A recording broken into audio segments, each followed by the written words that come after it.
बिजली कभी अपने घर में आलू मटर वाले चावल बना रही थी। बबली कबूतरी बिजली कभी की पड़ोसन थी। बबली कबूतरी का बेटा अपनी माँ से कहता है, मम्मा, बिजली आंटी अपने घर में आलू मटर वाले चावल बना रही हैं। मेरा भी बहुत दिल चाह रहा है खाने को। जाइए, आप आंटी से मुझे आलू मटर वाले चावल ला दीजिए। अरे बबलू बेटा, आपको किसने बताया? मम्मा, मुझे जुगनू ने बताया है। ठीक है बबलू बेटा, तुम घर पर ही बैठो, मैं अभी बिजली से चावल लेकर आती हूँ। बबली कबूतरी अपने घर से निकलती है और बिजली कभी के घर जाती है। बिजली बहन, मेरा बबलू भी आलू मटर वाले चावल मांग रहा है, मुझे 1 प्लेट चावलों की दे दो। ना ना कबूतरी, मैं तो किसी को 1 चम्मच भी चावल नहीं दूंगी। न जाने कहाँ से आ गई हो मुंह उठाकर। बिजली, तुम भी तो हर दफा मुझसे कुछ न कुछ तो मांगने आती हो। अगर आज मैं चावल लेने आ गई तो क्या हो गया? चल चल निकल मेरे घर से, कहा ना मेरे पास चावल नहीं है। तो ठीक है, कभी कभी दोबारा मेरे घर ना आना। फिर बबली कबूतरी वहाँ से चली जाती है। चिड़िया अपने घर के बाहर बैठी हुई थी। बबली कबूतरी चिड़िया के पास जाती है। बहुत बुरी है, बहुत बुरी है ये काली कवि। क्या हुआ बबली बहन, आप इतने गुस्से में क्यों हैं? वो काली कवि हर समय मुझसे कुछ न कुछ लेने आ जाती है। आज मेरे बबलू का मन कर रहा था चावल खाने को। जब मैं उससे लेने गई तो उसने मुझे वहाँ से निकाल दिया। बबली बहन, आपको तो पता है उस कवि का, वो किसी को कुछ नहीं देती। आलू मटर वाले चावल की खुशबू तो फैली हुई है। मेरी मीना भी जिद कर रही थी, इसलिए मैं भी आलू मटर वाले चावल बना रही हूँ। आप बबलू को लेकर यहाँ ही आ जाएं, हम सब मिलकर आलू मटर वाले चावल खाएंगे। मम्मा मम्मा, क्या चावल बन गए हैं? नहीं जुगनू बेटा। बिजली, और कितनी देर लगेगी? बादल, मैं नदी से पानी ले आऊं, फिर हम सब मिलकर आलू मटर वाले चावल खाएंगे। बिजली कभी नदी से पानी भरने चली जाती है। जुगनू कौवा चुपके से रसोई में जाता है। मैं थोड़े से चावल खा लेता हूँ, मम्मा को नहीं बताऊंगा। ऐसा कहते हुए जुगनू कौवा आलू मटर वाले चावल खाने लगता है। वो पेट भरकर चावल खाने के बाद वहाँ से चला जाता है। बादल कौवे को भी चावल की खुशबू सता रही थी, वो भी रसोई में जाता है। ये चावल तो पककर तैयार है, मैं थोड़े से खा लेता हूँ। जुगनू कौवे के बाद बादल कौवा भी वो आलू मटर वाले चावल खाने लगता है। देखते ही देखते हंडिया तो खाली हो जाती है। बबली कबूतरी भी अपने बेटे बबलू को लेकर चिड़िया के घर आ जाती है। मानो चिड़िया आलू मटर वाले चावल बनाने लगती है। बिजली कभी नदी से पानी भरकर ला रही थी कि रास्ते में उसे उसकी बहन मिलती है। अरे पिंकी, तुम बिल्कुल ठीक समय पर आई हो, मैंने आलू मटर वाले चावल बनाए हैं, चलो हम सब मिलकर खाएंगे। बिजली कभी अपनी बहन पिंकी को अपने घर में ले जाती है। बिजली कभी जब हंडिया लेकर आती है तो वो खाली थी। ये क्या, इसमें तो चावल ही नहीं है, चावल कौन खा गया? जुगनू कौवा और बादल कौवा तो चुप बैठे हुए थे। ये जरूर तुम दोनों का काम है, अब मैं अपनी बहन को क्या दूंगी? दीदी, मुझे तो बहुत भूख लगी हुई है। पिंकी, तुम यहीं बैठो, मैं पड़ोसियों से कुछ लेकर आती हूँ। फिर बिजली कभी तोते के पास जाती है। तोते भैया, मेरी बहन आई है, मुझे थोड़ा सा भोजन दे दो। भोजन तो मगर कहाँ से? मैं तो खुद चिड़िया के घर से आलू मटर वाले चावल खा कर आ रहा हूँ। तुम भी जाकर चिड़िया के घर से आलू मटर वाले चावल ले लो। क्या, मानो चिड़िया ने आलू मटर वाले चावल बनाए हैं? हाँ, मैं तो पेट भर कर खा कर आया हूँ। फिर बिजली कभी मानो चिड़िया के घर की ओर जाती है। अरे कबूतरी बहन, तुम भी यहाँ हो? हाँ, चिड़िया तुम्हारी तरह नहीं है। चिड़िया बहन, मेरी बहन आई है, मुझे थोड़े से आलू मटर वाले चावल दे दो। अगर तुम्हारी बहन आई है तो मैं क्या करूँ? हम सब आलू मटर वाले चावल खा रहे हैं, हमें तंग मत करो। चिड़िया, मेरे सारे चावल जुगनू और बादल खा गया। तो फिर मैं क्या करूँ? हमारा समय बर्बाद ना करो। बबली बहन, मैं तुमसे माफी मांगती हूँ, तुम चिड़िया से कहो मुझे 1 प्लेट आलू मटर वाले चावल दे दे। बिजली, पड़ोसियों को एक दूसरे की मदद पड़ ही जाती है, इसलिए इतना घमंड न किया करो। बिजली कभी सभी से बहुत शर्मिंदा थी। मानो चिड़िया 1 प्लेट बिजली कभी को दे देती है और बिजली कभी खुशी खुशी वहाँ से चली जाती है। प्यारे दोस्तों, इस कहानी को लाइक अपने दोस्तों के साथ शेयर करना मत भूलिएगा। आपका धन्यवाद।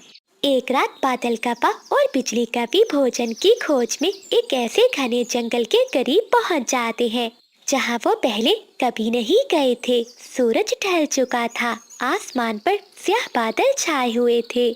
अचानक बिजली की नजर जमीन पर एक चमकते हुए चांदी के पत्थर पर पड़ती है। बादल, वहाँ कुछ चमक रहा है, जल्दी चलो। वो दोनों उस चमकते हुए पत्थर के पास जाते हैं। बिजली, यहाँ तो कुछ लिखा है, ये पढ़ना नहीं आता, तुम ही देखो क्या लिखा है। फिर बिजली कभी पत्थर पर लिखा हुआ पढ़ती है। जो भी ये पढ़ेगा उसकी जिंदगी बदल जाएगी। मैं एक जादुई चील हूँ और पास वाली काली गुफा में रहती हूँ।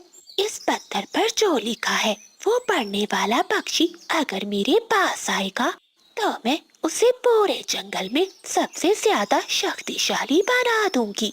क्या हुआ है बिजली, मुझे भी तो बताओ क्या लिखा है इस पत्थर पर। बादल जी, अब हमारे दिन बदल गए, जल्दी से इस काली गुफा की दिशा में चलो। बिजली, कुछ तो बताओ, कहीं कोई मुसीबत में ना फंस जाए हम।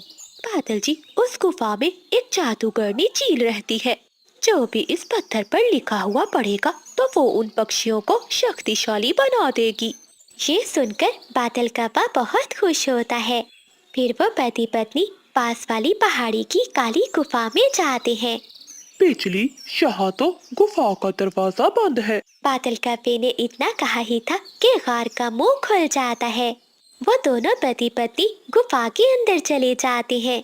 जादूगरनी चील जी, हम काफे हैं। आपने जो पत्थर पर लिखा था वो हमने पढ़ा था, इसीलिए हम आपके पास चले आए। अब आप भी हमारा वचन पूरा करें और हमें जंगल के शक्तिशाली काफे बना दे। इतनी भी क्या जल्दी है कापो? क्या तुम नहीं चाहते कि तुम पूरे जंगल पर राज करो और जंगल के सभी पक्षी तुम्हारी गुलामी करें? हाँ हाँ जादूगरनी जी, हम तो यही चाहते हैं कि हम दोनों जंगल के सबसे अमीर पक्षी हों और जंगल के सभी पक्षी हमारे नौकर हों। तो फिर मुझे जंगल के पक्षियों में से किसी एक पक्षी का ताजा ताजा अंडा ला कर दो। फिर देखना मैं तुम दोनों को जंगल में सुबह से ही काले काले बादल छाए हुए थे। ठंडी हवाएं चल रही थी और पेड़ों की डालियां हवा में झूल रही थी। कोमल चिड़िया अपने घर के बाहर बैठी आसमान की तरफ देख रही थी। चंदू जी, जरा देखो ना, लगता है आज बहुत तेज बारिश होने वाली है। हाँ कोमल, बादलों का रंग देखकर तो ऐसा ही लग रहा है कि आज जमकर बरसात होगी। उसी समय मीना और बबलू दौड़ते हुए अपनी मम्मा के पास आते हैं। मम्मा, मम्मा, मैं नदी के पास अपने दोस्तों के साथ खेलने जाऊं? प्लीज जाने देना मम्मा। नहीं बबलू बेटे, आज मौसम बिल्कुल ठीक नहीं है। देखो कितने काले बादल हैं। मम्मा, अगर बाहर नहीं जाएंगे तो हम घर में बैठे बैठे बोर हो जाएंगे। मीना ने इतना कहा ही था कि तभी आसमान में एक जोरदार आवाज के साथ बिजली चमकती है और देखते ही देखते मूसलाधार बारिश शुरू हो जाती है। बारिश इतनी तेज थी कि कुछ ही देर में पूरे जंगल में पानी भरने लगता है। मीना और बबलू खिड़की से बाहर उदासी से देख रहे थे। अरे बाप रे, कितनी तेज बारिश हो रही है। हाँ बबलू भैया, लगता है आज पूरा दिन घर के अंदर ही बिताना पड़ेगा। कुछ देर के बाद अचानक हवा के साथ एक बहुत ही स्वादिष्ट खुशबू आती है। मम्मा, मम्मा, जरा सूंघो, कैसी मजेदार खुशबू है। हाँ मम्मा, मुझे भी बहुत अच्छी खुशबू आ रही है। बबलू, मीना, तुम ठीक कह रहे हो, मुझे तो ये गर्मा गर्म मैगी की खुशबू लग रही है। अभी सब खुशबू का अंदाजा लगा ही रहे थे कि इतने में दरवाजे पर दस्तक होती है। चंदू चिड़ा दरवाजा खोलता है तो सामने बंटी कबूतर छाता लिए खड़ा था। आओ आओ बंटी, अंदर आओ। चंदू चिड़ा बंटी कबूतर को अंदर ले जाता है। कोमल बहन, चंदू भाई, क्या आप सभी को भी वो प्यारी सी खुशबू आ रही है? हाँ बंटी भैया, खुशबू तो आ रही है, परंतु इतनी तेज बारिश में ये कहाँ से आ रही है? अरे आपको नहीं पता क्या, नदी के पास एक नई और बहुत सुंदर मैगी की दुकान खुली है। सच में बंटी अंकल, क्या मैगी की दुकान खुली है? हाँ सच मीना, मैं खुद अभी वहाँ से देख कर आ रहा हूँ। मम्मा, पापा, प्लीज हमें भी वहाँ चलना है। चिड़िया बच्चों की बातें सुनकर सोच में पड़ जाती है, क्योंकि बाहर बहुत तेज बारिश हो रही थी। लेकिन बच्चों का उत्साह और खुशी देखकर वो मुस्कुरा देती है। ठीक है बच्चों, चलो हम सब चलेंगे, परंतु कोई अकेला नहीं भागेगा, सब पक्षी साथ जाएंगे। बच्चे अपनी मम्मा की बात सुनकर खुश हो जाते हैं। थोड़ी देर बाद सभी पक्षी अपने रंग बिरंगे छाते लेकर निकल पड़ते हैं। कोमल चिड़िया अपने पूरे परिवार के साथ और बंटी, बबली, चीकू तोता, चिंकी तोती बारिश में उड़ते हुए नदी की तरफ जाने लगते हैं। उधर पास के एक सूखे पेड़ पर बादल कौवा, बिजली कवि और उनका छोटा बेटा जुगनू बैठे ये सब देख रहे थे। मम्मा देखो ना, सब पक्षी कितने खुश हैं और मैगी खाने जा रहे हैं। हाँ बेटा, पूरे जंगल के पक्षी वहाँ जा रहे हैं और हमें तो किसी ने पूछा तक नहीं। बिजली, मुझे तो इन पक्षियों की ये खुशी बिल्कुल पसंद नहीं आई। ये हमेशा हंसते रहते हैं। मम्मा मुझे भी भूख लगी है, मुझे भी मैगी खानी है। जुगनू, हमारे पास इतने पैसे नहीं हैं, चुपचाप बैठे रहो। अपनी पत्नी की बात सुनकर बादल एकदम मुस्कुराता है, क्योंकि इसके दिमाग में एक शरारत आ चुकी थी। क्या हुआ अगर हमारे पास पैसे नहीं है तो? मतलब पापा, क्या हम बगैर पैसों के मैगी खाएंगे? जुगनू, बस तुम देखते जाओ, मैं ऐसी चाल चलूंगा कि सबकी पिकनिक और मैगी का मजा एक पल भी खराब हो जाएगा। चलो मेरे साथ। ऐसा कहते हुए वो तीनों कौवे भी चुपके से पक्षियों के पीछे पीछे उड़ जाते हैं। कुछ देर बाद सभी पक्षी नदी के किनारे बनी नई मैगी की दुकान पर पहुंच जाते हैं। दुकान बहुत सुंदर थी, इसके ऊपर रंग बिरंगी लाइटें लगी थी और अंदर बड़े बड़े बर्तनों में धुआं उड़ती हुई गर्मा गर्म मैगी बन रही थी। वाह मम्मा, कितनी प्यारी दुकान है। खुशबू तो यहाँ आकर और भी अच्छी लग रही है। सच कहा बबलू बेटे, मुझसे तो अब रुका भी नहीं जा रहा। मुझे बहुत तेज भूख लग गई है। चीकू की बात सुनकर सभी जोर जोर से हंस पड़ते हैं। दुकानदार मुस्कुराकर सबका स्वागत करता है। आओ आओ पक्षियों, अंदर आओ। इतने प्यारे मौसम में गर्मा गर्म मैगी का लुत्फ उठाओ। सभी अपने लिए मैगी के कटोरे मंगवाते हैं। कुछ ही देर में गर्मा गर्म मैगी इनके सामने थी और वो सब मजे से खाने लगते हैं। वाह मम्मा, इतनी स्वादिष्ट मैगी मैंने अपनी पूरी लाइफ में कभी नहीं खाई। जहाँ सब खाने में मगन थे, वहीं दुकान के पीछे बादल कौवा घूम रहा था और मौका तलाश कर रहा था। तभी इसकी नजर दुकानदार के पैसे वाले डिब्बे पर पड़ती है, जिसमें बहुत सारे नोट और सिक्के थे।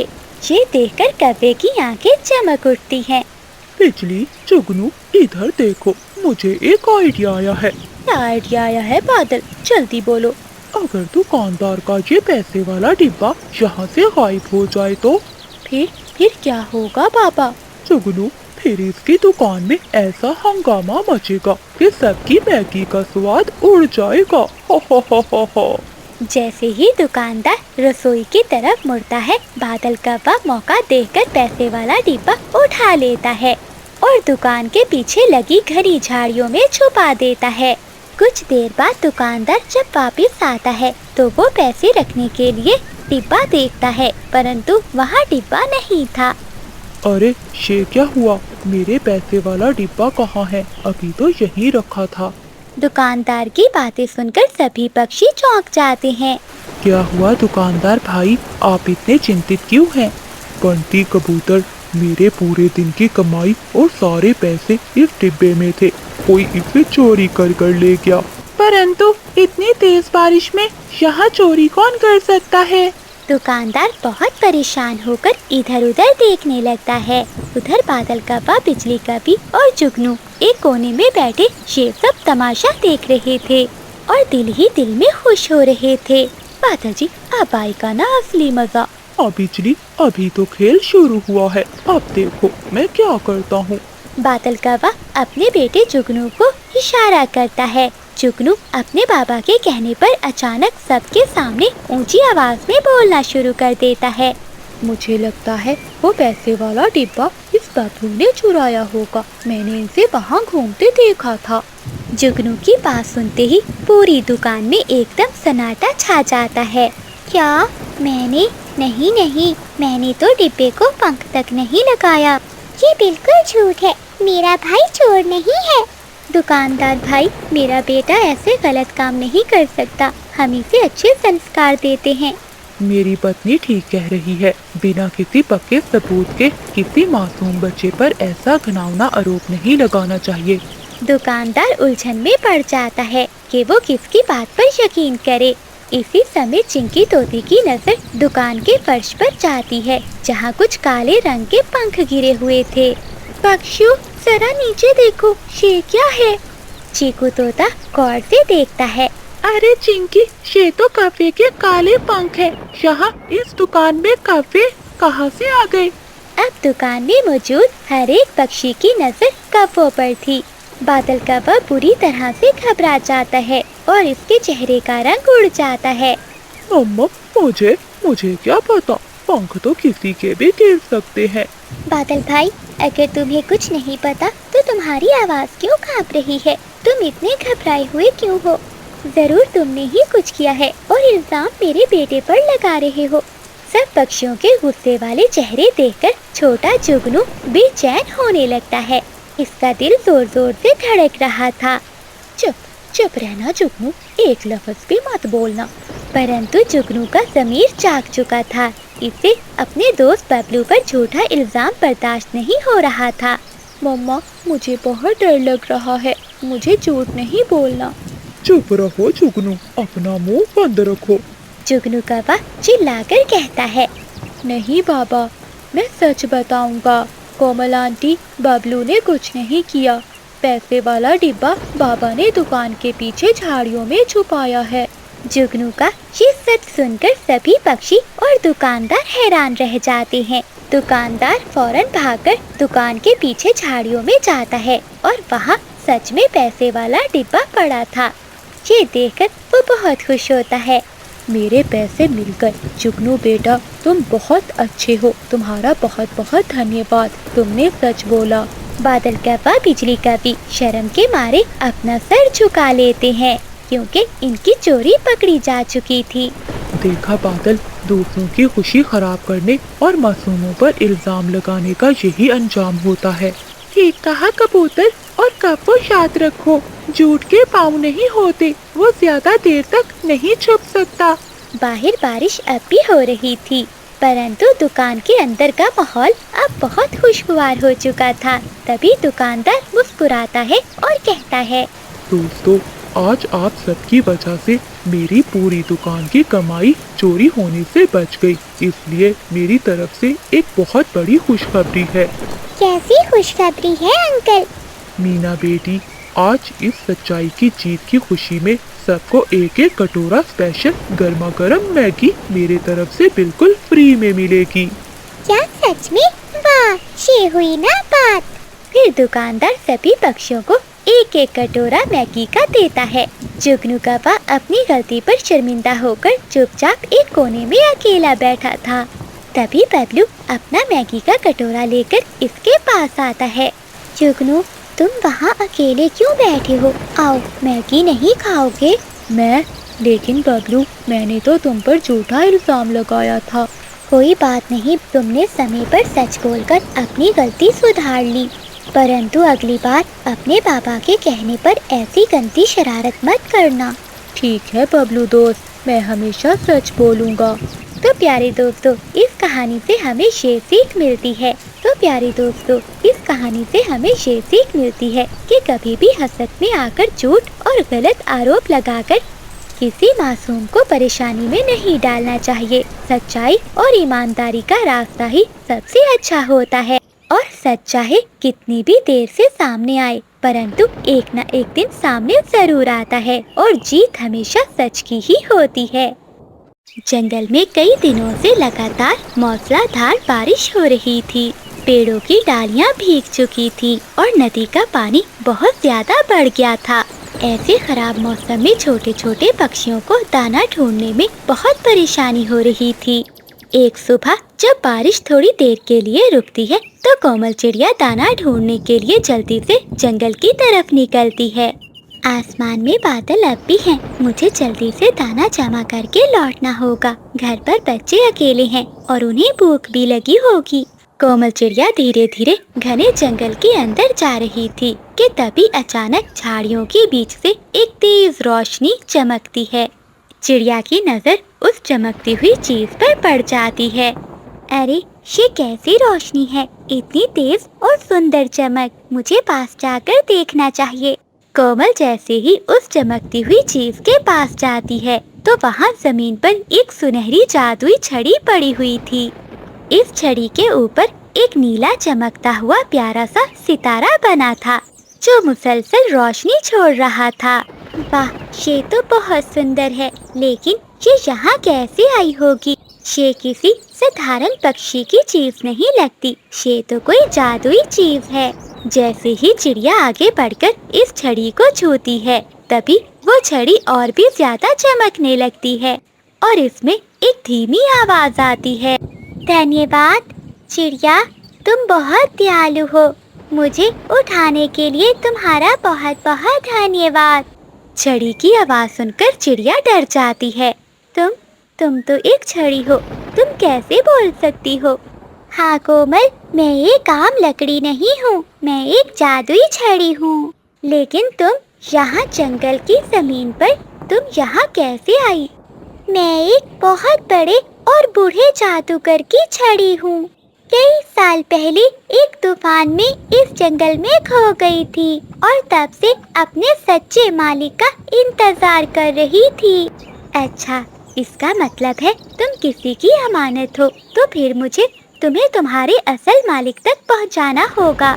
कोमल चिड़िया की ये ईमानदारी सुनते ही छड़ी खुशी से और भी ज्यादा चमकने लगती है। चिड़िया, इसी नियत और ईमानदारी की वजह से ही मैंने तुम्हें अपने लिए चुना है, लेकिन किस लिए? क्योंकि तुम लालची नहीं हो, तुमने मुझे देखकर अपने लिए कुछ नहीं मांगा। मैं सिर्फ अच्छे दिल वाले पक्षियों की बात मानती हूँ और इनकी मदद करती हूँ। कोमल चिड़िया इस जादुई छड़ी को लेकर अपने घर वापस आ जाती है। जैसे ही वो घर पहुंचती है तो बच्चे मीना और बबलू दौड़कर अपनी मम्मा के पास आते हैं। मम्मा, आप आ गई। आपके पंखों में ये चमकती हुई चीज क्या है और ये कितनी सुंदर और चमकदार है? हाँ बबलू बेटे, मीना, ये कोई साधारण छड़ी नहीं है, ये तो एक बोलने वाली जादुई छड़ी है। फिर कोमल चिड़िया जंगल की पूरी कहानी और जादुई छड़ी की सारी बात अपने बच्चों को और अपने पति को बता देती है। उसी समय पड़ोस से बंटी कबूतर, बबली कबूतरी, चीकू तोता और चिंकी तोती भी वहाँ आ जाते हैं। सभी इस सुनहरी छड़ी को देखकर हैरान हो रहे थे। तभी अचानक घर के बाहर से किसी के रोने की आवाज आती है।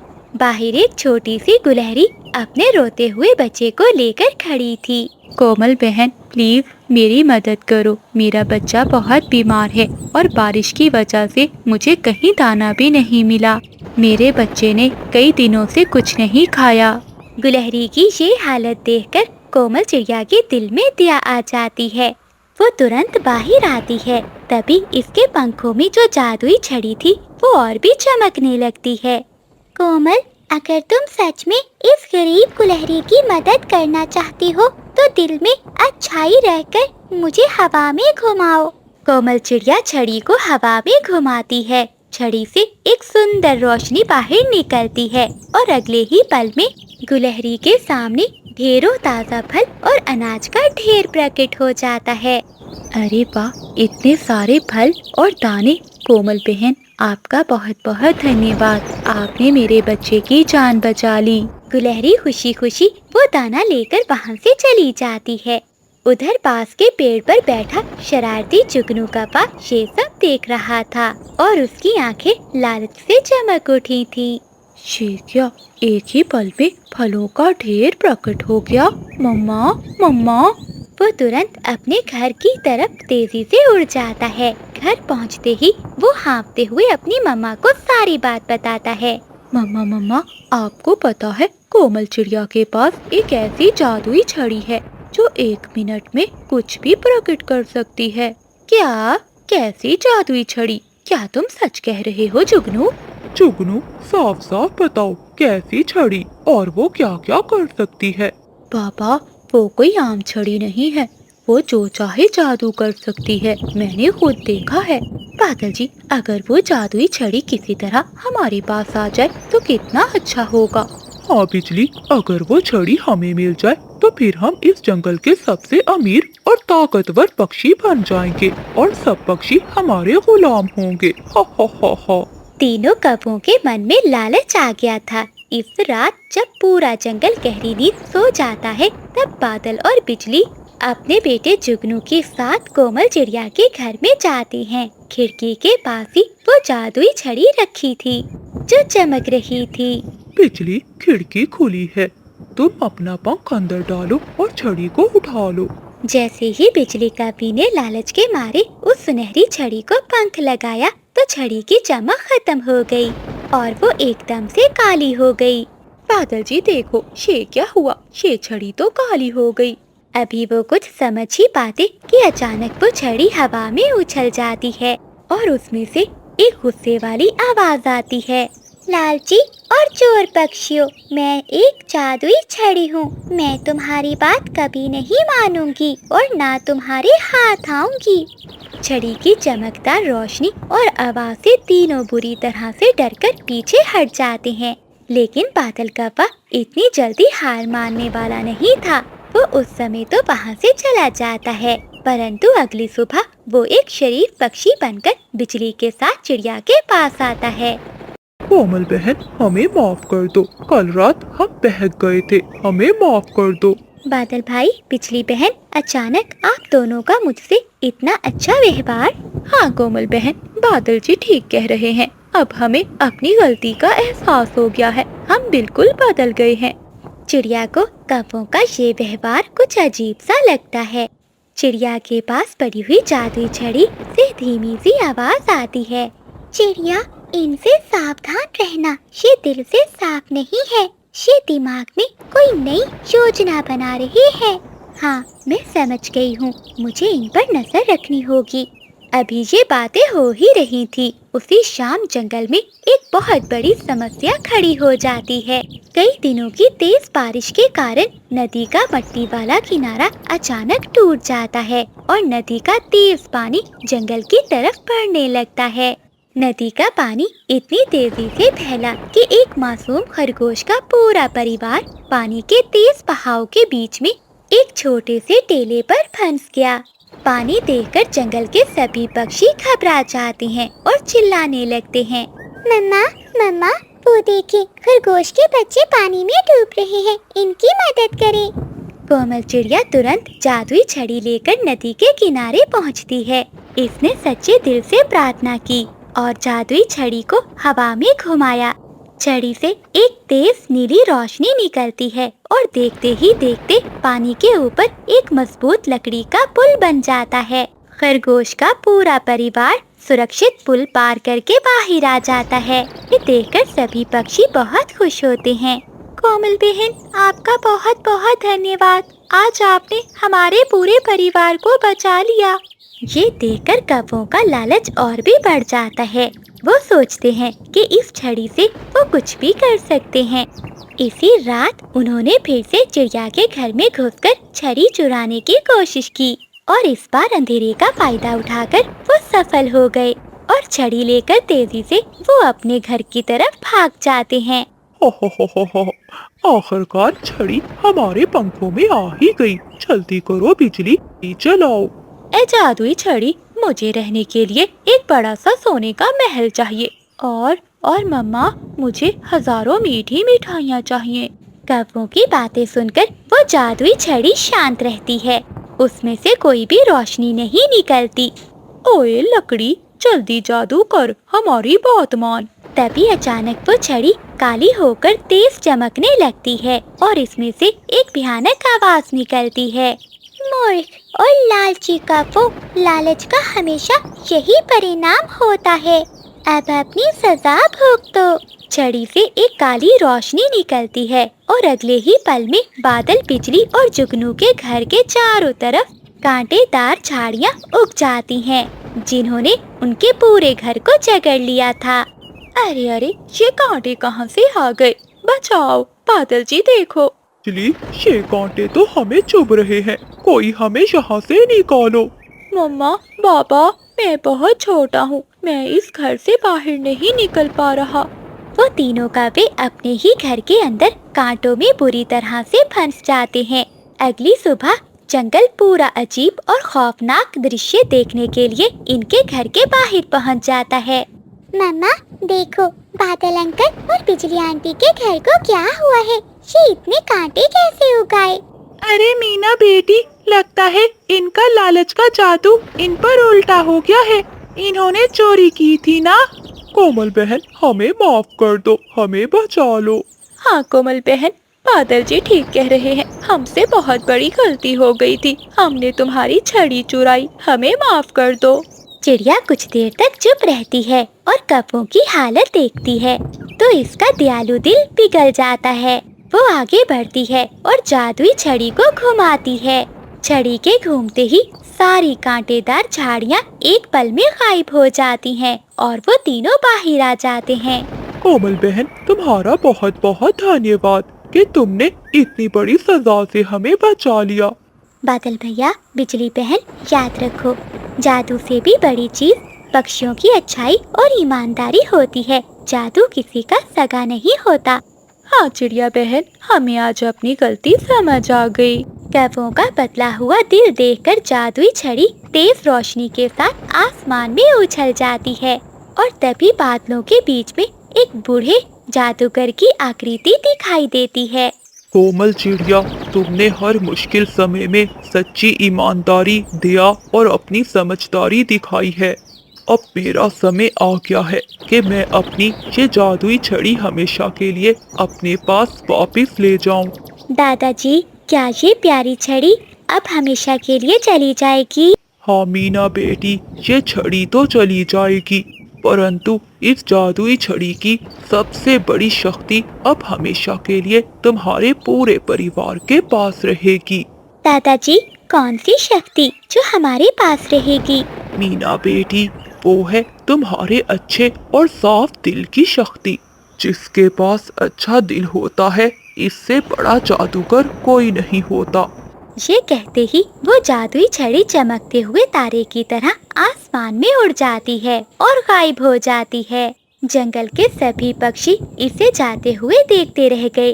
तो प्यारे दोस्तों, इस कहानी से हमें ये सीख मिलती है कि हमें जिंदगी में कभी भी लालच नहीं करना चाहिए और ना ही किसी की चीज पर बुरी नजर रखनी चाहिए। ईमानदारी और दूसरों की मदद करने की भावना ही पक्षियों को सबसे बड़ी शक्ति देती है। जो पक्षी अच्छे काम करते हैं, इन्हें हमेशा समाज में समान इज्जत और सबका प्यार मिलता है। अरे बिजली, देखो इस टूटी चोंच वाले तोते को आधा घंटा लगाकर एक अमरूद तोड़ता है। अगर मेरी चोंच ऐसी होती तो मैं शर्म से जंगल ही छोड़ देता। सही कह रहे हो बादल जी, शक्ल देखो और काम देखो। चिंकी बहन, तुम इस तोते के साथ क्यों रहती हो? हमारे साथ चलो, नदी के पार बहुत ही सुंदर तोते रहते हैं। बिजली, अपनी जुबान को लगाम दो। मेरे जीकू जी की चोंच भले ही टूटी हुई है, परंतु इनका दिल बहुत साफ है और ये बहुत मेहनती है और अपनी मेहनत से हमारे बच्चों का पेट पालते हैं। तुम्हारी तरह किसी का हक नहीं छीनते। कोई बात नहीं चिंकी, कहने दो इन्हें। जो पक्षी दूसरों का मजाक उड़ाते हैं, एक दिन कुदरत इनका गरूर जरूर तोड़ती है। चलो हम नदी के उस पार वाले पुराने बागीचे में चलते हैं। सुना है वहाँ बहुत मीठे अमरूद लगे हैं। ऐसा कहते हुए चीकू तोता और चिंकी तोती उड़ते हुए वहाँ से चले जाती हैं। वो एक नदी के पार बागीचे में पहुँच जाते हैं, जहाँ ढेर सारे अमरूद लगे हुए थे। वहीं अमरूदों के बीच में एक ऐसा अमरूद लटक रहा था जो सूरज की रोशनी में सोने की तरह चमक रहा था। चीकू जी जरा इधर आइए, ये अमरूद कितना बड़ा और चमकदार है। ये तो आम अमरूद जैसा नहीं लग रहा। हाँ चिंकी, ये तो बहुत ही अजीब है। चलो इसे तोड़ने की कोशिश करते हैं। चीकू तोता अपनी टूटी हुई चोंच से उस बड़े अमरूद की लाठी को पकड़ता है, जिससे चिंकी तोती उस अमरूद को तोड़ लेती है। चीकू जी ये अमरूद तो बहुत मीठा लग रहा है, मैं इसे खाकर देखती हूँ। चिंकी तोती अमरूद खाने लगती है, परंतु अमरूद खत्म ही नहीं हो रहा था। ये क्या चीकू जी, मैं तो जितना अमरूद खा रही हूँ ये तो फिर से वापिस आ रहा है। लगता है ये जादुई अमरूद है जो कभी ना खत्म होने वाला है। हाँ चिंकी, ये तो सच में जादुई अमरूद है जो कभी खत्म नहीं हो सकता। इस अमरूद से अब हम कभी भूखे नहीं रह सकेंगे। चलो घर चलते हैं, बच्चे हमारा इंतजार कर रहे होंगे। ऐसा कहते हुए वो पति पत्नी जादुई अमरूद को लेकर अपने घर की ओर चले जाते हैं। जंगल में ये बात आग की तरह फैल जाती है। जब कौवों को उस अमरूद के बारे में पता चलता है तो वो हसद की आग में जल भुन जाते हैं और उड़कर चील के पास जाते हैं। चील जी गजब हो गया। वो जो टूटी चोंच वाला तोता है ना, उसे जंगल के बागीचे में से एक अमरूद मिला है। उस अमरूद की ताकत इतनी है कि जो भी उसे खाएगा कभी बीमार नहीं होगा और हमेशा जवान रहेगा। हाँ चील जी, बिजली ठीक कह रही है। वो अमरूद कभी खत्म नहीं होगा। जरा सोचिए ना चील जी, वो कीमती अमरूद उस तोते के पास अच्छा नहीं लगता। वो अमरूद तो हमारे जंगल की बहादुर चील के पास होना चाहिए। क्या एक मामूली तोते के पास इतना बड़ा खजाना? चलो मेरे साथ, अभी जाकर उससे अमरूद छीन लेते हैं। ऐसा कहते हुए चील कौवों के साथ तोते के घर जाती है। चीकू तोते के बच्चे अमरूद खाने ही वाले थे, तभी चील वहाँ पहुँच जाती है। ठहर जाओ तोते, ये अमरूद तुम्हारा नहीं अब मेरा है। तुम जिस बागीचे से ये अमरूद लाए हो वो जमीन मेरी है और उस बागीचे के सभी फल मेरे हैं। अगर तुमने ये अमरूद मुझे नहीं दिया तो मैं तुम्हारा ये घोंसला तोड़ दूंगी और तुम्हें जंगल से निकाल दूंगी। चील जी ऐसा मत कीजिए, हमने बहुत मेहनत से इसे ढूंढा है। मेरे बच्चे कई दिनों से भूखे हैं और वो अच्छा फल खाने के लिए तरस रहे थे। टूटी चोंच वाले तोते चील जी के सामने जुबान मत चलाओ, जल्दी से अमरूद इनके हवाले करो। बिजली ने अभी ऐसा कहा ही था कि वहाँ कोमल चिड़िया आ जाती है। ये सब क्या हो रहा है? चिड़िया को देखकर तोता सारी बात बताता है। चील जी वो बगीचा आपका नहीं बल्कि इस जंगल का हिस्सा है और जंगल का कानून कहता है कि जो पक्षी अपनी मेहनत से फल तोड़ेगा फल उसी का होता है। छोटी चिड़िया, तू मेरे मामले में मत बोल। यहाँ के कानून मैं खुद बनाती हूँ। अगर तोते को ये अमरूद चाहिए तो इसे मुझसे मुकाबला करना होगा। कल सुबह जो भी नदी के उस पार वाले पहाड़ पर सबसे पहले पहुँचेगा ये अमरूद उसी का होगा। अगर तोता हार गया तो उसे ये अमरूद मुझे देना होगा और ये जंगल हमेशा के लिए छोड़ना होगा। ऐसा कहते हुए चील कौवों के साथ वहाँ से चली जाती है। कोमल बहन, मैं तो छोटा सा तोता हूँ और मेरी चोंच भी टूटी हुई है। इतनी तेज उड़ने वाली चील का मुकाबला भला मैं कैसे करूँगा? मैं तो हार जाऊँगा। चीकू भैया हौसला मत हारो, ताकत हमेशा पंखों में नहीं बल्कि बुद्धि में होती है। चील अपने आप को बहुत ताकतवर समझती है लेकिन वो बेवकूफ है। मेरे पास एक प्लान है, बस तुम अपनी चोंच पर भरोसा रखो। अगली सुबह हो जाती है। जंगल के सभी पक्षी नदी के पास जमा हो जाते हैं। चील भी वहां पहुंच चुकी थी। चील जी देखना, ये रेस तुम ही जीतोगी। भला ये टूटी चोंच वाला कहाँ आपका मुकाबला कर सकता है। हाँ हाँ बिजली, ये रेस मैं ही जीतूंगी। सुनो दोस्तों, रेस का कानून ये है कि नदी को पार करके सामने वाली पहाड़ की चोटी पर एक पुराना लकड़ी का संदूक रखा है। जो पक्षी अपनी चोंच से उस बॉक्स का लॉक खोलकर अंदर रखी सुर्ख झंडी सबसे पहले लाएगा वही विनर होगा। ये तो बहुत आसान है, मैं तो चुटकी में वापिस आ जाऊंगी। ऐसा कहते हुए चील बहुत खुश होती है। दोस्तों, रेस शुरू होती है। 1, 2, 3 स्टार्ट। चिड़िया के कहते ही चील पूरी ताकत से हवा को चीरती हुई उड़ जाती है। चीकू तोता भी चील के पीछे पीछे उड़ने लगता है। चील चंद मिनटों में नदी पार करके चोटी पर पहुंच जाती है। तोता तो कहीं दूर दूर तक दिखाई नहीं दे रहा। अब मैं इस बॉक्स को खोलकर जीत जाऊंगी। ऐसा कहते हुए चील उस संदूक पर लगे हुए ताले को अपनी चोंच से खोलने लगती है, परंतु वो ताला नहीं खुल रहा था। वो बहुत कोशिश करती है और गुस्से में पागल होकर वो अपनी ही चोंच पर चोट लगा बैठती है। ओए माँ, मेरी चोंच! ये संदूक खुल क्यों नहीं रहा? तभी चीकू तोता उड़ते हुए वहाँ पहुँच जाता है। चील जी, लगता है आपका शोर काम नहीं आया। अब मेरी बारी है। ऐसा कहते हुए चीकू तोता उस ताले को खोलता है। टूटी हुई चोंच की वजह से उसकी चोंच उस ताले में फिट हो जाती है। वो ताले को घुमाता है और ताला खुल जाता है। ये कैसे हो गया? जो काम मेरी इतनी बड़ी चोंच नहीं कर सकी, वो इस टूटी चोंच वाले ने 1 सेकंड में कर दिया।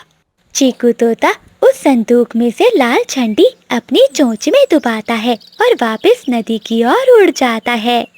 चील अपने किए पर बहुत शर्मिंदा होती है। चीकू तोते के पास लाल झंडी देखकर जंगल के सभी पक्षी बहुत खुश होते हैं। तो दोस्तों, रेस का विनर है हमारा चीकू तोता। ऊपर वाले ने चीकू को जो कमी दी थी, वही कमी आज उसकी सबसे बड़ी ताकत बन गई। बिजली और